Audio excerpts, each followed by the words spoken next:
玉寿，你放心好了，我汤臣绝对不会做言而无信之辈，输了就是输了，我汤臣输得起。汤臣大师说话间，便从乾坤袋内取出一张图，那是一张淡黄色的图，看上去像是羊皮所做，但却散发着古老的气息。不过这张图却是残缺的。而看到那张图之后，袁术顿时心中一紧，同时他心中的惭愧近乎到达了顶峰。他没有想到，他的师尊竟然真的拿着远古灵域的残图与那玉寿尊师做了赌注，这件事是他完全不知道的。可就算知道，又能如何呢？对方都找上门来了，难道他能避而不战？说到底，还是技不如人。想到这里，袁术心中的负罪感变得更加沉重。这张残图，但袁术等人不知道的是，看到那张残图之后，楚风却是目露意外。他在血雾天尊那里不仅得到了天师拂尘这种非常厉害的宝物，同时还有其他一些宝物，其中便有5张散发着远古气息的残图，而那残图与此时汤臣大师所拿出的残图一模一样，并且从汤臣大师以及玉寿尊师的表情中，楚风看得出来，这残图似乎非常的不同寻常。汤臣大师手臂一挥，已是将那张远古灵域的残图丢向了玉寿尊师。玉寿尊师接过这张残图，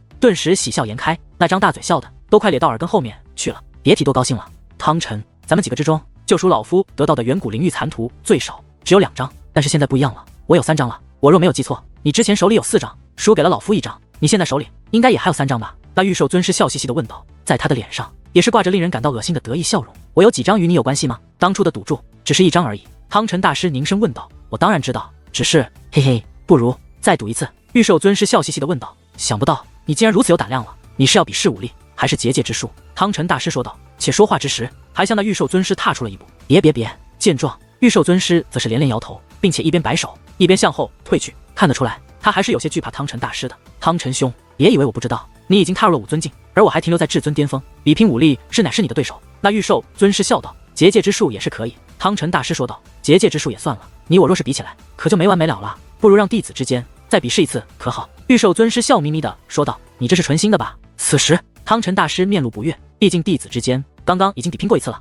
他的弟子已经落败，现在这玉寿尊师竟然要求再比一次，这明显就是占便宜没够，还想再战一次，着实是太过分了一些。嘿嘿，开个玩笑，何必如此认真？其实老夫今日来此，只是想拜访你一下，得知你之弟子也掌握了龙变异虫，这才忽然想起当初咱们还有一个弟子之间的赌约，这便让他们切磋了起来。我可绝对不是冲着这远古灵域的残图而来的，既然已经看到你了，我的心愿也算是了啦。算一算时间也快到了，那远古灵域开启之时，到时候各方界灵师都会到场，我听闻就连悟道圣尊也是提前出关，为的就算远古灵域，那个时候想必汤臣兄也一样会去，那咱们就远古灵域再见了。不管怎么说，还是多谢汤臣兄了，毕竟在远古灵域内，这残图的作用还是挺大的。那玉寿尊师笑眯眯地说道。且说完这番话之后，便准备直接离开，而汤臣大师则是一脸的不爽。他很清楚，玉寿尊师就是冲着这远古灵域的残图而来的，结果如今被他赢得了一张残图，他竟还说这种话，当真是气人。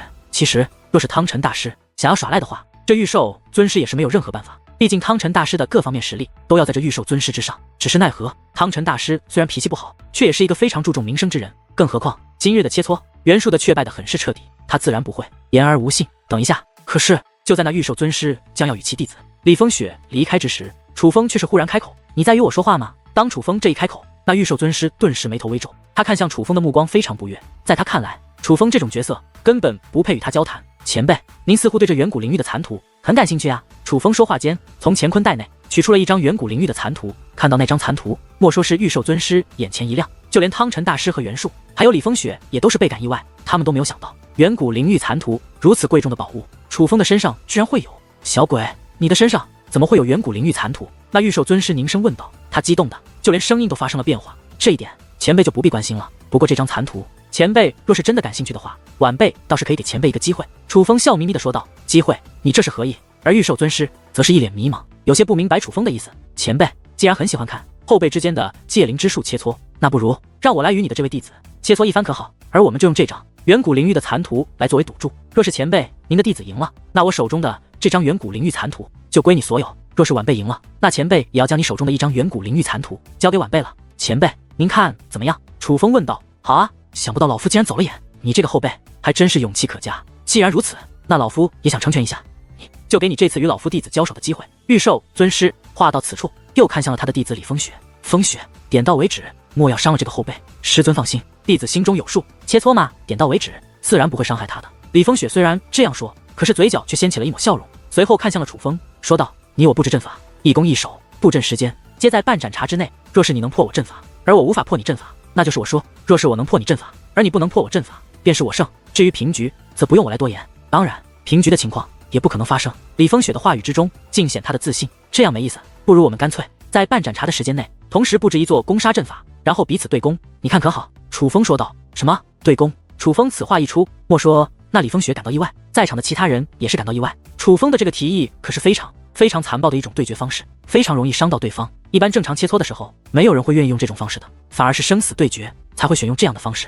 楚风兄弟，切磋点到为止，没必要用这种方式。眼见不妙，袁术赶忙开口，因为他已经与李风雪切磋过了，非常清楚这个李风雪可不是一个省油的灯，这个人非常的阴险，并且心狠手辣。若真的用这种方式进行对决，除非楚风有必胜的把握，否则定然会被那李风雪所伤。虽然他知道楚风戒灵之术很是厉害，可毕竟李风雪乃是掌握了龙变一众的戒灵师，龙变一众那可是堪比2品至尊的力量。袁术兄，这是我与这位小兄弟的对决，你就不要插手了吧。此时那李风雪看了袁术一眼之后，便再度看向了楚风。小兄弟，想不到你倒也是一个爽快的人，我觉得你这个提议非常不错，就按照你说的这个方式来比吧。那李风雪说这话的时候，眼中闪过一抹阴险的狠辣。楚风兄弟，你三思啊。而袁术则是有些不放心，忍不住再度开口。袁术，他们的对决让他们自己决定。不过就在此时，汤臣大师则是忽然开口了。袁术兄，不用担心，只是切磋而已。而楚风也是开口说道。见此情形，袁术也是不好多说什么。小兄弟，既然规则定下了，那你可准备好了？那李风雪笑眯眯地对楚风问道。虽然他是笑着说的，可是在他的笑容之中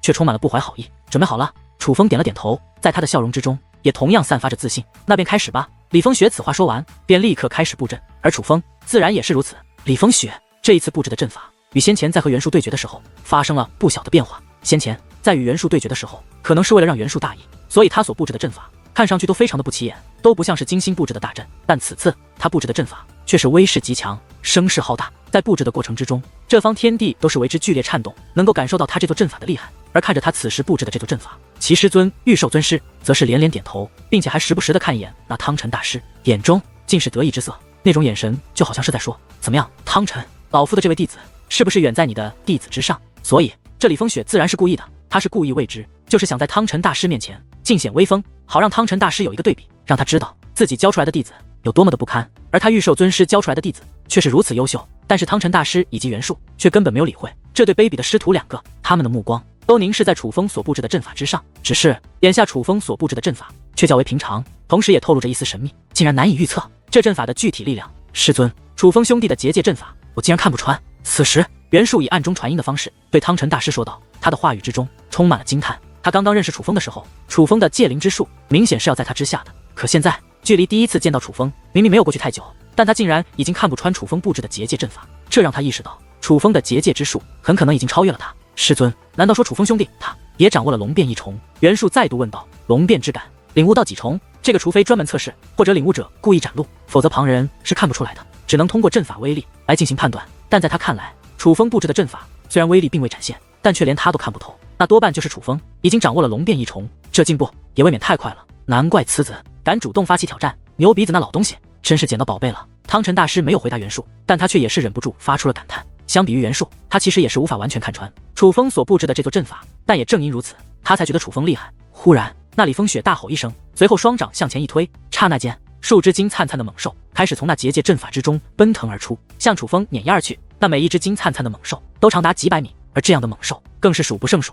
楚风立于那里渺小不堪，那等景象就宛如一群大象在一同向一只蚂蚁发动了进攻。这李风雪见此形势，袁术也是暗叫不好，他觉得不妙，倒并不只是因为李风雪布置的阵法太过强悍，而是因为他发现楚风与李风雪约定好的时间还没到，李风雪这乃是提前出手，这乃是一种违规的行为，毕竟他们二人相约的时间还没到。若是这个时候楚风布置的阵法没有完成的话，那李风雪这一击会对楚风造成致命的伤害，来的正好。可几乎就在李风雪刚刚发动攻势之际，楚风却是淡然一笑，大浪冲天。随后楚风大喝一声，在其身前的阵法便浪花涌动，那金灿灿的浪花冲天而起，竟形成高达1000余米的巨浪，巨浪一重接着一重向李风雪拍打而去。在那巨浪面前，就连那些结界巨兽都变得渺小起来。很快阵阵惨叫传来，那些结界猛兽被那巨浪吞没，开始挣扎哀嚎，有的更是难以抵挡巨浪的威势，化作结界之力四散开来。这小子见此形势，李风雪也是感到意外，他没有想到楚风布置的阵法竟然如此强横，这远远超出了他的预料。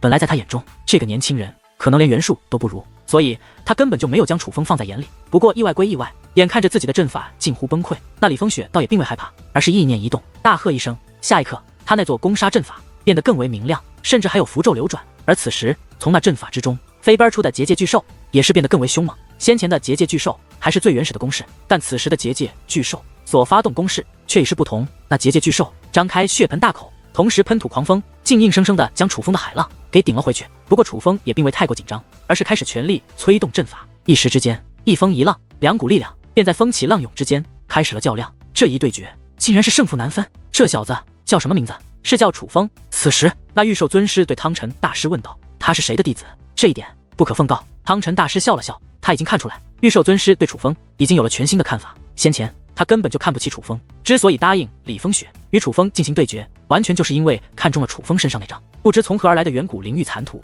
之前的他定然觉得楚风身上那张远古灵域残图乃是唾手可得之物，但现在他才发现，他完全低估了这个小辈。这一掌远古灵域残图可并没有他预想中的那么好拿，毕竟能与他的弟子不分上下，足以说明楚风是掌握了龙变一众的圣袍界灵师。汤臣兄，这个小子该不会还是小辈吧？虽然汤臣大师并未回答，但那玉兽尊师却仍然不住再度问道：“是不是你看不出来吗？”汤臣大师笑眯眯地说道：“这玉兽尊师界灵之术也是非常强悍的存在，与他一样都是掌握了龙变之感第4重。他这样的界灵师不可能看不穿楚风的年龄，最多只是不愿意相信罢了。因为楚风若是小辈的话，就说明比他的弟子强，毕竟他的弟子与袁术年龄相仿，早已不是小辈了。居然真的是小辈！”果不其然，听闻汤臣大师的话后，那玉兽尊师的目光变得复杂起来。先前还十分得意的他，此时变得有些落寞了。因为就算这场对决他的弟子李风雪能够胜，可是从天赋来讲，他的弟子已经败了。小辈啊，一个小辈能够领悟龙变一众，这样的天才可是十分罕见的，至少他的弟子无法做到这一点。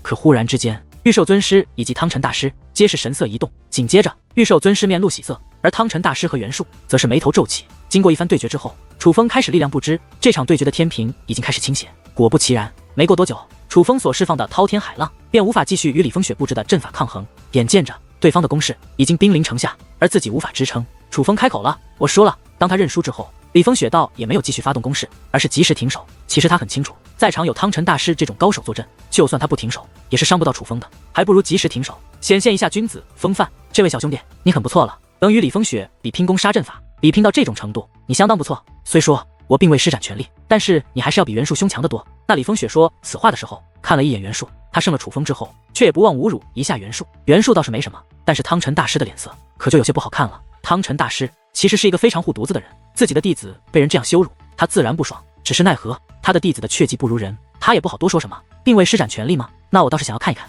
你施展全力是何模样，要不然我们再比一次。楚风对其说道：“小鬼，你是想耍赖不成？”听闻此话，那李风雪的目光忽然变得阴冷起来。一旁的玉兽尊师虽然没有说话，但是他的目光也同样是变得不善。他们是怕楚风不遵守诺言，不将输掉的远古灵域残图交出来。不会，我楚风可绝非言而无信之人。这张远古灵域的残图，你拿去。楚风说话间，又将那张远古灵域残图取出，丢向了李风雪。接过远古灵域的残图之后，李风雪则是赶忙走到他的师尊身旁，是想让他师尊亲自检验。至于玉兽尊师，自然也不会大意，开始仔细检查起来。当他发现楚风交给他的这张远古灵域残图的确是真的之后，他再度笑得合不拢嘴，甚至笑出声来。前辈似乎对这残图很感兴趣，我这还有4张呢。楚风忽然笑着开口了。他此话一出，无论是玉兽尊师还是汤臣大师，都是赶忙将目光投向楚风。当他们看到楚风手中上之后，当真是惊讶的下巴都快掉在了地上。亲身经历过当年战役的他们非常清楚那远古灵域的残图有多么珍贵。可是楚风这样一个小辈的身上，居然还有着4张远古灵域的残图，算上之前输掉的那一张，就是总共5张。这个数量莫说比玉兽尊师多，比汤臣大师身上的也要多呀。楚风小友，你究竟是从何得到这些远古灵域残图的？玉兽尊师问道。此时他对楚风说话的态度都是有了极大的变化。当然他并不是真的对楚风客气，而是因为对远古灵域残图感兴趣。那远古灵域残图代表着什么？他太清楚了。这个啊，是我在一座遗迹内遇到了一个对手，他想置我于死地，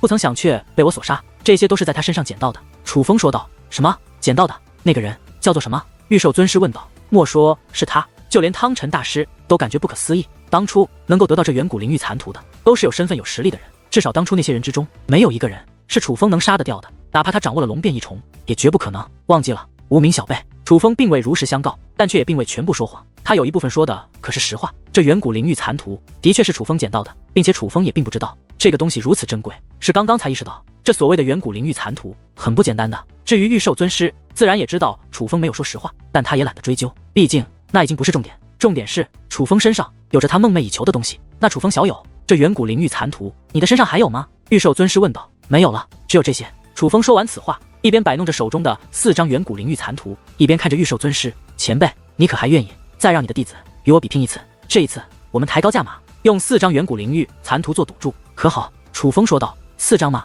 听闻此话，玉兽尊师先是大喜，但紧接着也是有些犹豫。远古灵域残图对他来说太过珍贵了，之前他身上只有2张，都被他视若珍宝。先前从汤晨大师那里赢得了1张，刚刚又从楚风身上赢得了1张，此时他的手中的确也有了4张。尽管他觉得自己弟子胜算很大，可是看着楚风刚刚的表现，他倒也觉得楚风并非必败无疑，所以他才有些犹豫，因为他有些承受不起这输掉的代价。前辈，您该不会不敢了吧？您不是对您的弟子很是自信的吗？楚风以挑衅的口吻说道。不敢，楚风小友，你可能年少无知，不懂这远古灵域残图的珍贵。不过你修为太弱，这远古灵域残图放在你身上也没什么大用。既然你想要以对赌的形式将这远古灵域残图交给我保管，那我也就成全了你。终于，玉兽尊师在4张远古灵域残图的诱惑下，还是选择了应战。毕竟他还是觉得他弟子李风雪的胜算比较大，但哪怕如此，他还是对李风雪暗中传音，提醒道：必须要赢，不能再有所保留。若是输了，有你好看。师尊放心，再给我一次机会，我一定要让他败得难看。相比于他的师尊，李风雪则是更加自信。的确，先前与楚风的对决让他感到意外，但是毕竟先前的他并未施展全力啊，并未施展全力都能与楚风的对决不分高下，并且最终获胜。若是施展全力，那他觉得楚风绝无胜算可言。楚风兄弟，还是老规矩，若是没有意义，那可就要开始了。李风雪看着楚风说道。此时的他尽管已经知道楚风并不是一个废物，相反实力还要在袁术之上，但他却依旧自信满满，甚至敌意更重。先前未能将楚风一击击溃，让他感到遗憾，这一次他要弥补之前的遗憾。开始吧。楚风此话落下，二人便开始布置阵法。这一次二人都将时间布满，当规定的时间到达之后，二人同时催动结界阵法。这一次二者的结界阵法比之先前都少了华丽，但却杀伤力更足。2道结界阵法之中喷射而出的乃是纯粹的结界之力，但那结界之力不仅光芒四射，更是充满了攻击性、毁灭性。莫说放在凡界和下界，就算放在寻常的上界，这等力量也是毁天灭地的力量。虽然不如先前华丽，但这一次的对决，威势上与气势上都远远超越了先前的对决。看着二者的对决，袁术自叹不如。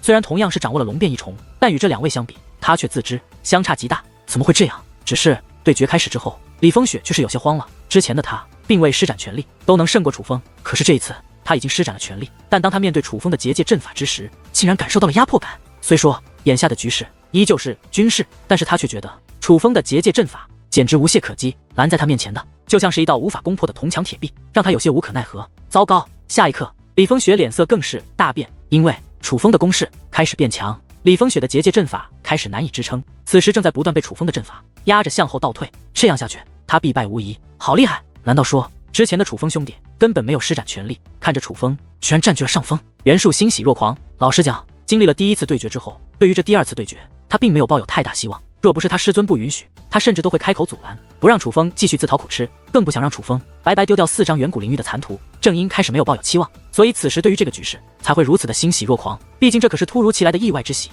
风雪，你搞什么鬼？见此情形，那玉兽尊师可就吓坏了。这一场对决，他可是拿出了4张远古灵域残图作为赌注的。这场对决只可胜不可败。该死！被师尊如此斥责，本就脸色难看的李风雪更是眉头紧皱，无可奈何之下，他的眼中涌现出一抹决意。随后他做出了一个吞咽口水的动作。这个动作过后，李风雪的身上便散发出了波动，那波动越来越强，化作无数道金光闪闪的符咒，围绕着他的周身旋转。而下一刻，他的结界阵法之上也是出现了那些结界符咒，他的结界阵法威力顿时大增。李风雪，你怎能如此无耻，竟然吞服禁药？见此情形，向来脾气好的袁术忍不住怒骂一声。他只是看到那符咒，就看得出来李风雪乃是用了自身实力之外的手段，他乃是服用了结界禁药。那结界禁药与武力禁药相同，都是可以增强战力的，唯一不同的是，武力禁药增强的乃是武力，而结界禁药增强的自然便是结界之力。李风雪虽然并未直接取出结界禁药吞服，但他必然是吞服了禁药才会有这种效果。而有些界灵师和修武者为了以防万一，倒也会在口中藏颗禁药，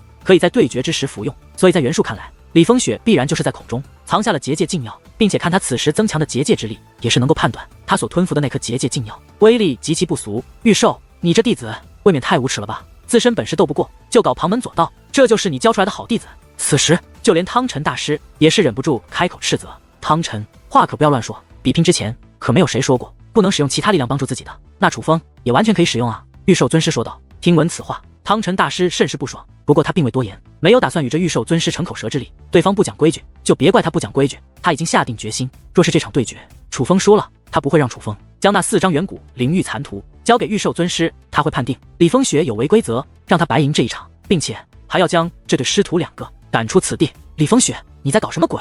还不给老夫认真一点！忽然，那御兽尊师大吼一声，并且此时他的脸色变得非常难看。听闻此话，汤晨大师也是赶忙将目光投向楚风与那李风雪的战圈，这才发现楚风的优势竟然比先前更大了。可是明明李风雪的结界之力是得到了极大增强的呀，但却根本无法与楚风抗衡。这种威势，难道说楚风小友他已经掌握了龙变2重？激动之际，汤晨大师忍不住脱口而出：“龙变2重！”听闻此话，袁术大惊。可是那御兽尊师可是就脸色阴沉了，他能感觉到楚风此时的结界之力已是达到了3品至尊的地步，但是寻常的龙变1重只是堪比2品至尊而已。楚风的结界之力的确已经超出了龙变1重，这小鬼竟然隐藏实力！妈的，老夫上当了！御兽尊师暗叫不好，他明白了一切，楚风是故意的。那楚风故意先败给他弟子一场，目的就是引诱他答应再与其比拼一场，而在这第2场就压上了足足4张远古残图作为赌注。可是偏偏这第2场他们本就毫无胜算，该死！反应过来的御兽尊师气得牙齿都咬得滋滋作响，师尊救我！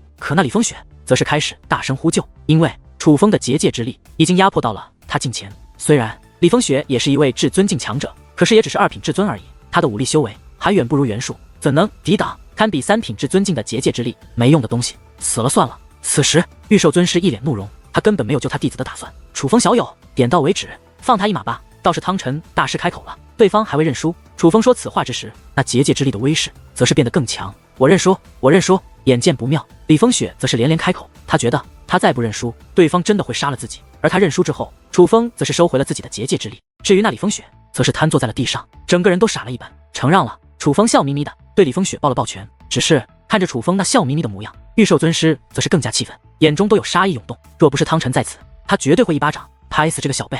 御兽兄，你也是有身份的人，可不要言而无信。汤晨大师对御兽尊师说道。他发现此时御兽尊师脸色极为难看，那个模样真的是要杀人的样子。不过汤晨大师并不怕对方耍赖，毕竟他的实力要在御兽尊师之上，若是御兽尊师敢在他面前耍赖，却也刚好给了他教训这御兽尊师的机会。汤晨，你放心，既然你汤晨言而有信，我御兽也绝对不会输不起。御兽尊师说此话的时候，便取出了4张远古灵域的残图，丢向了楚风。小鬼，你可真是够卑鄙的，居然敢给老夫下套！很好，你给老夫留下了极深的印象。说完此话，御兽尊师也不告别，便直接转身离去。见状，李风雪也是赶忙爬起身来，跟了过去。牛鼻子那家伙真是走了狗屎运啊，竟然找到了你这样一个弟子。我与他的赌约又是老夫输了。汤晨大师走到楚风面前，一脸欣喜地说道。虽然楚风是牛鼻子的弟子，但他知道楚风刚刚的对决是为他们而战，袁术丢掉的颜面，楚风加倍赚了回来，他自然高兴。前辈，您的阵法晚辈并未成功破解，您怎能说说？楚风说道。虽然当日在汤晨大师的阵法内，楚风唤醒了自己的血脉之力，但是那座阵法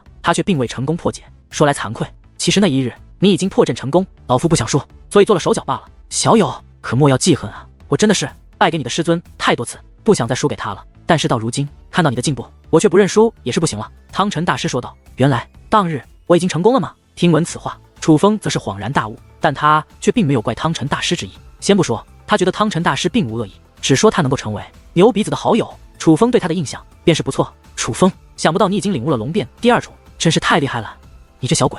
汤晨大师以十分感叹的语气说道。回前辈，晚辈只是领悟了龙变1重。对于汤晨大师，楚风并未隐瞒，龙变1重，可是你的结界之力明明……听闻此话，袁术和汤晨大师都是感到十分惊讶。楚风刚刚的结界之力已经达到了堪比3品至尊的地步，怎么可能只是龙变1重？汤晨前辈，袁术兄，我的确只掌握了龙变1重，至于我的结界之术战力能够超越寻常的龙变1重，乃是因为我的血脉之力已经觉醒。楚风说道。血脉之力觉醒。听闻楚风这样一说，汤晨大师以及袁术皆是为之一惊，同时2人看向楚风的目光之中也是充满了好奇，而楚风也是与他们2人讲述起事情的经过。毕竟当初楚风血脉之力能够觉醒，还多亏了汤晨大师那座阵法。与此同时，御兽尊师与李风雪已是踏上他们的战车，远离了七阳山脉，并且他们离开的还非常着急。为了能够更快地远离七阳山脉，御兽尊师更是亲自催动战车，使得他们离开的速度达到了一种近乎恐怖的地步。而因为自己的失败，导致其师尊不仅将迎来的2张残图输掉，更是将原本自己的2张残图也输掉。李风雪非常的恐慌，根本就不敢打扰他的师尊，甚至连话都不敢说。可是他的脸色却越发难看，整个人也是痛苦不堪，就像是身患重病将要死去了一样。终于他难以忍受，来到那正在全力催动战车的御兽尊师身旁，跪了下来。师尊，我快撑不住了，请师尊救我。那李风雪说完此话，便瘫倒在地，连跪起来的力气都没有了。见此情形，御兽尊师则是有些犹豫，但最终他怒骂一声：“没有的东西！”可骂出此话的同时，他也是取出了一个葫芦，葫芦握在手中，顿时光芒流转，而其将葫芦倒放，对准了李风雪，这才说道：“张嘴！”玉兽尊师此话一出，李风雪则是赶忙照做。然而他这一张嘴，便有大口大口的血液如注一般自其口中喷出，但那血液不仅为漆黑之色，更是散发着令人作呕的恶臭味。而伴随着那黑色血液的不断喷出，自其口中竟出现了一条黑色的蜈蚣。那蜈蚣与寻常的蜈蚣不同，长得极其恐怖，在的身上更是刻满了符咒。那蜈蚣还在挣扎，不想离开李风雪的身体，但是在那葫芦的吸力之下，最终还是自李风雪口中掠出，进入了那葫芦之内。当那条蜈蚣离开体内之后，李风雪那原本丰满的身体顿时变得干瘪，就连容貌都苍老了许多。多谢师尊。此时的他已是连起身的力气都没有，但还是对其师尊施礼道谢。他知道，他师尊若是不将那条蜈蚣取出来，他必死无疑。没用的东西，老夫为了让你能够胜过袁术，帮我赢取一张残图，花高价才买到了这条鬼符的龙，不然就凭你的实力，同样是龙变异虫，岂能那般轻松的斗过那袁术？可你呢，却连老夫的老本都输了出去。那玉兽尊师斥责道。听闻此话，李风雪非常委屈。的确，那条蜈蚣帮助他提升了结界之术，可是那蜈蚣带给他的痛苦，却比结界禁药还要难以承受，而他愿意吞服那条蜈蚣，为的还不是帮他师尊赢取残图。说到底，他如此付出，为的乃是他师尊啊！是弟子没用。李风雪虽然委屈，但却也不敢说，只能不停的认错。算了算了，将这颗丹药服下，好好休息吧。玉兽尊师虽然很是愤怒，但似乎也并非铁石心肠，最终取出一颗丹药，丢给了那趴在地上的李风雪。李风雪赶忙捡起丹药，吞入口中。那丹药入口，他总算也是恢复了一些力气。多谢师尊，师尊您放心，弟子必会努力修炼，我不会让那楚风好过。李风雪以保证的口吻说道。就凭你，别看那小子只是释放出了堪比3品至尊的战力，但他既然掌握了龙变第2重，就必然拥有堪比4品至尊的战力，而他还是一个小辈，天赋远在你之上，你拿什么与他斗？此子天赋之可怕，依我看，连吕界都是不如。那玉兽尊师说道。李风雪不知如何回答。的确，从各方面来看，他想超越楚风的确不容易。师尊，那楚风与汤晨还有袁术乃是旧相识，他的师尊定然也不是寻常之辈，不知他到底是谁的弟子？李风雪很是好奇地问道。哼，老夫可不管他是谁，敢得罪老夫就别想活。他会知道老夫的东西可不是那么好拿的。玉兽尊师说此话的时候，眼中闪过了一抹阴狠，原本愤怒与不爽的脸色倒也是缓和了一些。他如此着急离开七阳山脉也是有原因的。七阳山脉那座禁地之中，楚风与袁术以及汤晨大师3人还在那里，想不到竟是老夫的阵法帮助你觉醒了血脉之力。当日只见你血脉之力强横，却未曾想到你的血脉之力竟会强大至此，老夫真是太嫉妒牛鼻子那老东西了。得知楚风觉醒血脉乃是在自己那座大阵之内，汤晨大师感慨万分。前辈，牛鼻子前辈是不是就是诸葛圆空前辈？楚风忽然问道。听闻此话，汤晨大师以及袁术皆是脸色大变。楚风，你是从何听到这种话的？是谁说的？汤晨大师连连问道。向来沉稳的他此时竟然变得极为紧张。看前辈您的反应，晚辈应该是猜对的。楚风说道。猜测？你是怎么猜到的？汤晨大师追问道。他似乎并不太相信楚风说的话，也不是猜测，也有所依据。而后楚风并未隐瞒，将自己闯入诸葛圆空留下的遗迹，又在遗迹内听到了牛鼻子留下的声音之事，告诉了汤晨大师。天意，这可真是天意啊！牛鼻子本以为无人能够破得开他留下的那座大阵，不曾想居然有人破开了，而偏偏破开那座大阵的还是他心仪的弟子，这可真是天意。得知经过，汤晨大师更是感叹连连，一番感慨之后才看向楚风。楚风，事到如今，我也就不瞒你了，你猜的没错，牛鼻子便是曾经叱咤圣光天河的最强界灵师诸葛圆空。汤晨大师说道。果然如此。听闻此话，楚风大喜，他不是因为牛鼻子之前的身份多么厉害而欣喜，而是因为诸葛圆空知道如何进入卧龙武宗。可忽然间，楚风手中的远古灵域残图之内发出古怪的声音，还不待楚风反应过来，便有2条黑线从2张残图之中出现，顺着楚风的手钻入了楚风的体内。那黑线入体，楚风便发出惨叫，且瘫倒在地。倒地之后的楚风痛苦不堪，而在他的皮肤之上更是布满了黑色的线，在快速的游动，就好像有无数条黑色的虫子在他的体内游走一般。那黑线游走的同时，带给了楚风难以承受的痛楚。这是戒之鬼符虫。玉兽尊师这老东西真是卑鄙至极。看到楚风的惨状，汤晨大师忍不住怒骂一声。戒之鬼符虫。听闻这5个字，袁术顿时吓得一激灵。本就对楚风很是担心的他，此时更加不安了。从小在汤晨大师身边长大，袁术也是见多识广，这戒之鬼符虫虽说未曾见过，但却也有听闻。戒之鬼符虫是一种非常可怕的毒虫，可怕就可怕在它不是单纯的毒物，也不是单纯的蛊术，这是一种自身蕴藏结界阵法的毒虫。这毒虫极为稀少，是罕见之物，而此毒虫若是入体，便开始运用结界阵法吞噬灵魂。只有吞服诞生戒之鬼符虫的虫蛋壳，才能将毒虫驱散而出。但那虫蛋壳与这毒虫一样稀少，除了解药之外，除非修为足够强横，否则必死无疑。而楚风这个修为显然无法扛住戒之鬼符虫的攻势。袁术，你先照顾楚风，我去将那老东西抓回来。汤晨大师说完此话，便飞掠而出。戒之鬼符虫虽然厉害，但也是有解药的，往往有戒之鬼符虫的人也都有解药在身，所以汤臣大师是想从玉寿尊师那里讨回解药。汤臣大师离开后，袁术则是布置阵法，尽量帮助楚风。只是奈何那戒指鬼服虫的攻势，别看表面是在肉身之内，实际上已经进入灵魂，肉身的变化不过是灵魂的映射而已，袁术根本无能为力。可忽然，那戒指鬼服虫就好像受到了惊吓一般，他们与先前的游走有些不太一样。此时的游走毫无章法，更像是在逃窜，那个模样就好像他们很想从楚风的体内逃出来一般，可是他们却无法逃脱，就像被什么抓住了一样，所以开始发出古怪的叫声。紧接着，在袁术的注视下，那戒指鬼服虫的身体又有了变化，他们的身体好像是在变小，怎么会这样？这一幕让袁术感到不解。他发现，随着戒指鬼服虫这奇异的变化，楚风脸上的痛苦之色也开始微微减缓，虽然只是稍微减缓，但的确开始好转。奶奶的，那老东西早有预谋，已经跑了，连一丝气息都没有留下。他是诚心要好害楚风。就在此时，汤臣大师回来了，他气得咬牙切齿，甚至目露杀意。他的修为乃是5尊境，虽也只是一品5尊，但绝非至尊巅峰可比。正常来说，他若想追赶上玉寿尊师，并不是难事。只是玉寿尊师早有准备，不仅逃之夭夭，还运用特殊宝物清洗了离开的路线。哪怕是汤臣大师本领滔天，可毫无线索之下，也是不知该向何处去追，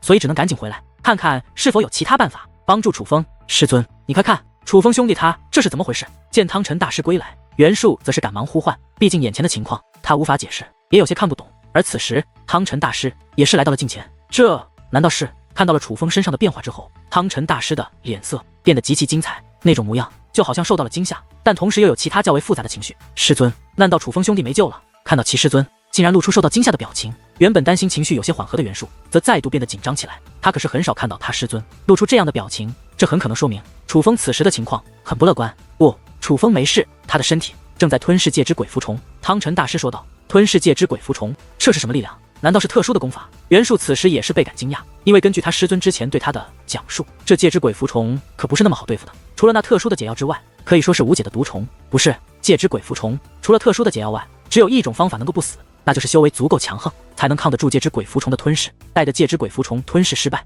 它便会自动离开，但能够抗住戒指鬼服虫攻势的，至少也要5尊境的身体才行。楚风如今的修为，就算修炼了再厉害的功法，或者身上有再厉害的宝物，也都不可能挡得住戒指鬼服虫的阵法攻势。汤臣大师说道，师尊，那是怎么回事？袁术越是听他师尊这样说，他就是越是好奇戒指鬼服虫的恐怖。我当年就曾见过，当年我与好友踏入一座遗迹，就曾亲眼目睹一位好友惨死在这戒指鬼服虫的吞噬之下，而无能为力。此事一直是我的一个心病。后来我有幸遇到了一位来自其他天河的戒灵大师，与其交谈之时，也曾向他请教，除了解药之外，有何方法能破解戒指鬼服虫？而那位戒灵大师给予我的回答是，正常来说，除了解药之外，便唯有自身身体强横，才能挡住戒指鬼服虫，除此之外，几乎无法可解，任何结界阵法都没有用处，哪怕是他那种级别的戒灵阵法，也是没有办法进行解救。汤臣大师说道。听闻此话，袁术更是好奇了，他师尊非常高傲，能让他师尊虚心请教，且称为戒灵大师的人，必然是戒灵之术远在他师尊之上的人，那种级别的存在都无法破解，足以看出这戒指鬼服虫的厉害了。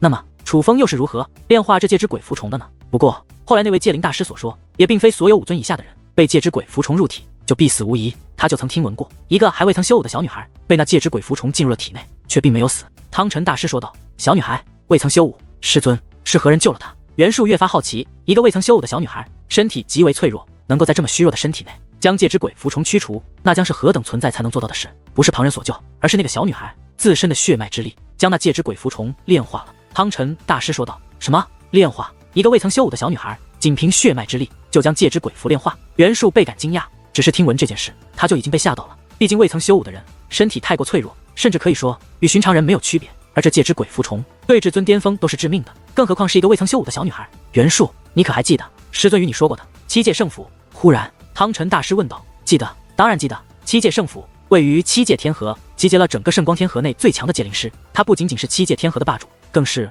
我辈戒灵师所向往的圣殿。袁术提起七界圣府之时，眼中充满了向往之色，尽管他从未前往过七界圣府，也未曾见过七界圣府出来的戒灵师，关于七界圣府也只是听起师尊讲述而已，但在他心中，七界圣府却是他最梦寐以求的地方，乃是他心中的圣殿。那个小女孩便出自七界圣府，据说她的血脉之力在七界圣府内也是绝无仅有，被誉为王之血脉。汤臣大师说道，王之血脉。听闻这4个字，袁术的表情也是变得精彩。血脉之力乃修武者之特殊血脉，不同的血脉赋予不同的力量，而相同的血脉也有强弱之分。不过强大的戒灵师其实也有血脉之力，同样也有强弱之分。袁术知道汤臣大师所说的王之血脉，定然是指戒灵之术方面的血脉，血脉之力也有强弱之分，孰强孰弱也要看拥有者的发挥，本事没有绝对的定论。但王之血脉便是界灵之术之中公认的最强血脉。汤臣大师再度强调道。听闻此话，袁术也是忍不住再度看向楚风。此时楚风虽然已然陷入昏迷，但脸上已经几乎没有痛苦之色，而先前在其体内疯狂折磨着楚风的戒之鬼蝠虫也几乎消失殆尽。换句话说，是那戒之鬼蝠虫已被楚风体内的血脉之力炼化殆尽。师尊，难道说楚风兄弟他是王之血脉？袁术凝声问道。问这句话的时候，他的语气都有些颤抖。倘若楚风真的是王之血脉，那说明楚风的前程将要远出他们的预料，毕竟那可是7界圣府之内也绝无仅有的血脉之力，这怎么好说？然而对于袁术的话，汤臣大师却是摇了摇头。难道不是吗？袁术再度问道。王之血脉不是说谁都能够赋予的，必须经过7界圣府特殊的测试才能判定。况且虽说王之血脉能够炼化戒之鬼蝠虫，但却也不能说只要能够炼化掉戒之鬼蝠虫的血脉之力，就一定是王之血脉。汤臣大师说道。这倒也是。袁术点了点头，毕竟7界圣府内的那个小女孩当初还是一个未曾修武的小孩子，相比于那个小女孩，楚风的自身条件则是要优秀得多，所以从惊叹程度来讲，无疑小女孩的事情更为令人感到难以置信。但毋庸置疑的是，楚风的血脉之力的确已经强大到了一种难以企及的地步。汤臣大师说此话时，眼中又涌现出了羡慕与嫉妒。他所羡慕的自然便是牛鼻子老道了，他又何曾不想找到一个像楚风这样优秀的弟子？只是可惜，他知道他这辈子也找不到像楚风这样的弟子了。目前为止，楚风所展现出的戒灵天赋，乃是他所见到过的后辈之中最强的。就在此时，楚风则是醒了过来。楚风，你感觉怎么样？见楚风苏醒，汤臣大师与袁术赶忙上前询问。我先前好像被什么东西钻入了体内，那东西进入了灵魂，想取我性命。楚风说道。一切发生的太快，戒之鬼蝠虫进入楚风体内后，楚风整个人的大脑都近乎空白，他的挣扎，他的哀嚎都是本能的反应而已，所以对于具体的经过他都不太清楚。至于汤臣大师与袁术的交谈，楚风就更是不清楚了。是戒之鬼蝠虫御兽尊师那个混账藏在了他自己的2张远古灵域残图之内。戒之鬼蝠虫是极度危险之毒物，也极为隐秘，在他发动之前，连我都无法察觉，而当我发现之时，却为时已晚。汤臣大师为楚风讲述道。多谢前辈出手相助，晚辈给您添麻烦了。楚风说话间便对汤臣大师施以一礼，他以为是汤臣大师救了他，而汤臣大师则是连连摇头。不是我帮的你，戒之鬼蝠虫是极为厉害的毒虫，它来历特殊，体内蕴含强大阵法，若被它进入体内，除非修为在5尊境以上，或者有解药，否则大罗神仙也是无能为力。汤臣大师说道。不是前辈救的我。听闻此话，楚风不由得看向了袁术。楚风兄弟，我师尊都无能为力，我就更不行了。袁术笑着说道。那是。面对这对师尊俩的话，楚风则是丈二的和尚，有些摸不清头脑了。这是咋回事？不是说那戒之鬼蝠虫极为霸道，无法医治，那为何自己此时却又痊愈了，并且楚风感觉自己的精神状态似乎比先前还要充盈许多，尤其是自己的精神力就好像得到了一些加强，虽然只是加强了一点点，但楚风能够感觉到的确是加强了。是你自己，老夫若没猜错，是你那已经觉醒的戒灵之术的血脉之力炼化了那戒之鬼蝠虫，因为戒之鬼蝠虫所蕴含的乃是结界阵法，你体内的其他力量拿它都是没有办法，若真的能够对付它，那也就唯有结界之术的血脉。汤臣大师说道。是我自己炼化，难怪我会感觉精神力好像有些增强了。楚风此时虽然也很是意外，但同时却明白了事情的真相。他自然意外，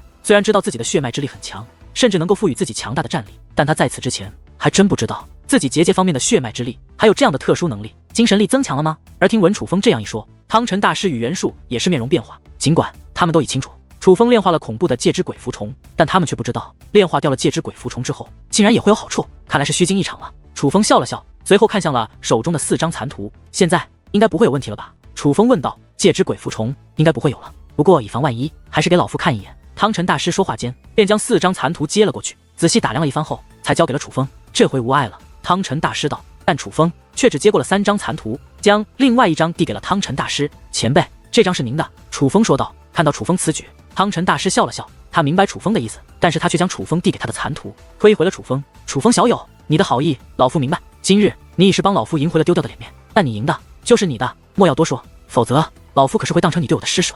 汤臣大师说道。见汤臣大师这样说，楚风也是不好勉强，而是将4张残图都收了起来。但楚风却忍不住问道。前辈，这远古灵域究竟是什么地方？为何这区残图都会如此重要？楚风，圣光天河内遗迹无数，而这远古灵域则是被誉为圣光天河内最伟大的戒灵师遗迹。早有传闻，若有人能够得到远古灵域的传承，便将成为圣光天河内最强的戒灵师。所以对于这远古灵域，各方戒灵师都是虎视眈眈。汤臣大师说道。说出这句话后，汤臣大师又补充道，包括你的师尊诸葛元空。哦对了，现在他叫牛鼻子，连牛鼻子前辈也如此重视吗？怪不得牛鼻子老道在楚风心中地位颇高。尤其当他楚风得知牛鼻子竟曾是圣光天河最强界灵师后，对其敬畏也是有所提升。那样的存在却愿意帮助他这样的弱小者，是何其恩惠！但同时，楚风对于牛鼻子老道也很心疼。前辈，关于牛鼻子前辈当年之事，晚辈已是有所耳闻，只是仍有疑虑。晚辈很想知道，牛鼻子前辈他当年是真的不敌那悟道圣尊，还是遭朋友所害？楚风问道。他很想知道这个真相。倘若是实力不济，那无话可说；但若真是遭到暗害，是那悟道圣尊胜之不武，那此事便绝不能就此罢休。牛鼻子前辈对楚风有恩，虽说楚风未曾认他这个师尊，但楚风却也对其发自内心的敬畏。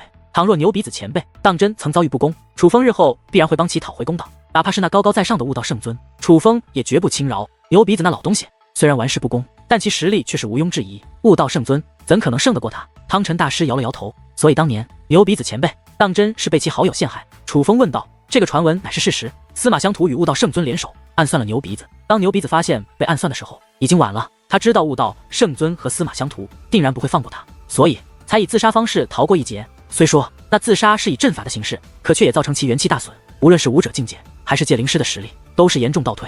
汤臣大师话到此处，尽显伤感，而楚风的内心则是怒火翻腾。被好友所害，那种经历定然很痛。前辈可知那司马相图去了何处？楚风问道。悟道圣尊如今就在圣光天河内，若想报仇，倒是好办，只要实力足够，就可以去找他。反倒是那司马相图，若不知他在何地，还真不好找他报仇。更何况相比于悟道圣尊，这司马相图更加可恨，他的去向没人知晓。这些年牛鼻子一直在找，但始终没有找到。汤臣大师说道。前辈，那您可知道牛鼻子前辈现在何处？楚风问道。他很想尽快找到牛鼻子老道，因为他很想尽快进入那卧龙武宗，去解救紫菱。那老东西行踪莫测，除非他来找我，否则我也是找不到他。不过远古灵域快要开启了，牛鼻子那老东西一定会去。你若想见他，与我们一同去远古灵域就好了。说起来，你这小鬼天赋有些逆天，说不定在那远古灵域内能悟得先机。汤臣大师说道。前辈，远古灵域内的传承究竟有什么？楚风问道。他只知道那里是对于界灵师的传承，可到底是何人留下，却不得而知。这个不得所知。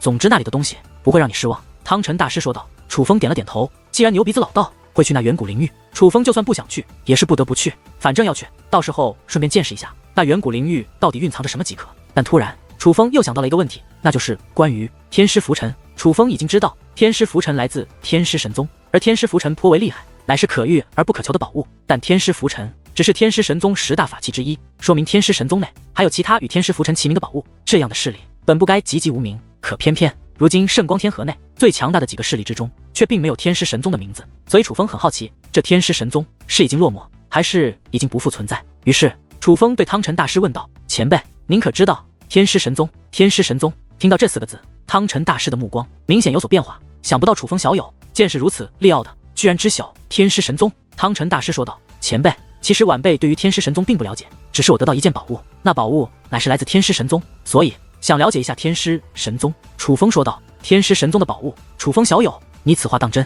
听闻此话，汤臣大师的脸色则是变得愈发精彩，甚至眼中流露出的目光乃是难以置信。晚辈不敢骗前辈。楚风说道。那是何宝物？可否借给老夫一阅？汤臣大师问道。当然可以。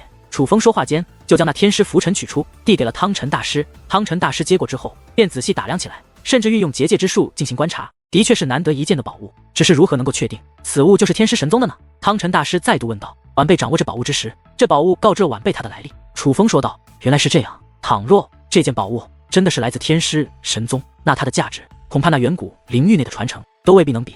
汤臣大师叹道。听闻这里，楚风忽然意识到他似乎还是低估了那天师神宗的厉害，于是忍不住追问道。前辈，您可知这天师神宗究竟是何来历？楚风，你可听闻过七界圣府？汤臣大师问道。七界圣府？听到这4个字，楚风顿时心神一震，一股难以控制的情绪喷涌而出。七界圣府为何地？楚风岂能不知那是他母亲所在的势力，但同时也是关押了他母亲的势力。然而就在楚风控制情绪的时候，汤臣大师则是以为楚风不知道七界圣府，于是他为楚风讲述起七界圣府的来历。七界圣府位于七界天河，乃是当今浩瀚修武界内最强的界灵师势力。汤臣大师说道。那前辈，这天师神宗与七界圣府又有何联系？楚风问道。他明明问的是天师神宗，可汤臣大师却提起了七界圣府。楚风知道天师神宗与七界圣府很可能有所联系，搞不好天师神宗会是七界圣府的附属势力。天师神宗也是汇集众多强大界灵师之势力，并且天师神宗极为强盛，曾名震整个浩瀚修武界，当年乃是与七界圣府齐名的存在。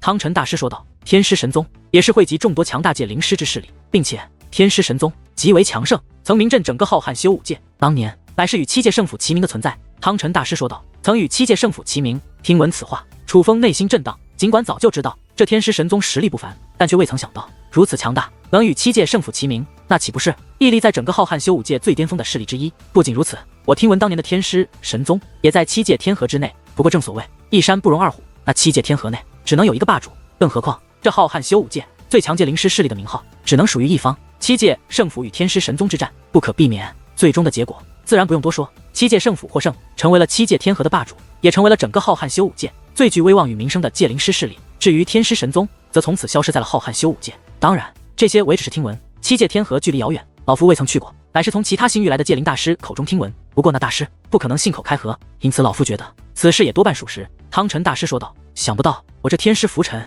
来头竟然如此之大。”楚风欣喜若狂：“是啊，此物倘若真的是天师神宗的宝物，那其价值简直不可估量。”汤臣大师也是感叹道，但是他的话语之中却也有着几分疑虑，他无法确定楚风手中的天师浮尘就是天师神宗之物。之所以无法确定，甚至不敢确定，正是因为天师神宗太过厉害，那等势力流出的宝物自然也不是那么容易得到的。之后楚风又与汤臣大师等人闲聊一番，确定与汤臣大师他们过些时日一同前往远古灵域后，楚风便将于婷接了过来。楚风先让于婷在此处休息，而自己则是前往了红衣圣地。楚风如今已经拿到了轮回珠，而那轮回珠能够帮助赵红彻底融合轮回神体，楚风自然想尽快将这轮回珠交到赵红手中。楚风再度来到红衣圣地之外，颇为感慨。